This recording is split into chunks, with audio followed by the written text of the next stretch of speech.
When it comes to iconic watch partnerships, nothing comes close to Omega and James Bond. Since GoldenEye in 1995, every single 007 has worn an Omega on screen. But today, Omega is doing something completely different.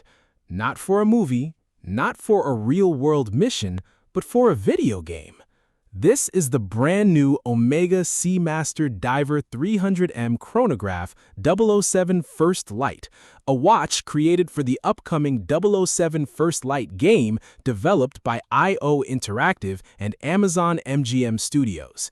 And surprisingly, this might be one of the coolest modern Bond watches yet. Visually, the watch is based on Omega's existing Seamaster Diver 300M Chronograph platform, so you still get the bold 44mm stainless steel case, ceramic bezel, helium escape valve, and 300 meters of water resistance. Yes, it's large, 17mm thick large, but this is supposed to be a gadget-heavy Bond watch, and honestly, the oversized case fits the theme perfectly. Now, in the game itself, the watch isn't just decoration, it actually plays a role in missions, featuring a hacking device and even a laser integrated into the strap. Very classic Bond energy. And that gaming influence carries over into the real-world design. The first thing you'll notice is the black ceramic wave dial. It still has the familiar Seamaster DNA, but Omega added subtle details that separate this from the standard model.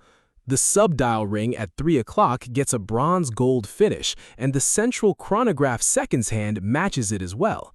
Add in the red Seamaster text, and suddenly the dial feels much more tactical and cinematic. It's restrained, but not boring. Around the back, Omega keeps things relatively clean with a sapphire display caseback featuring the 007 First Light logo.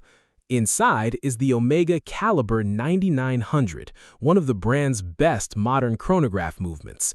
You get a column wheel, vertical clutch, coaxial escapement, META's master chronometer certification, 60 hours of power reserve, and resistance to magnetic fields up to 15,000 Gauss. Translation: this thing is built like a tank. And unlike many movie tie-ins, Omega didn't cheap out on the specs just because there's a Bond logo attached to it. Now, let's talk about the strap, because it's actually one of the highlights. The NATO strap uses black, gray, and beige tones inspired by the game's visual design. It definitely reminds me of the No Time to Die Seamaster strap, but with a more modern tactical look.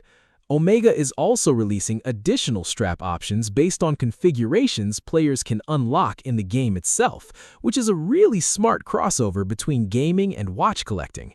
As for pricing, the Seamaster Diver 300M Chronograph 007 First Light comes in at around $9,400 US. And importantly, this is not a limited edition. That means collectors won't need to fight bots or wait on impossible lists just to get one. Overall, I think Omega handled this release very well. Instead of recycling another movie prop watch, they used the Bond universe in a fresh way that actually feels modern. Gaming is massive right now, and tying a luxury mechanical watch into an interactive Bond story makes a lot more sense than people might expect. It's bold, tech-inspired, and unapologetically fun.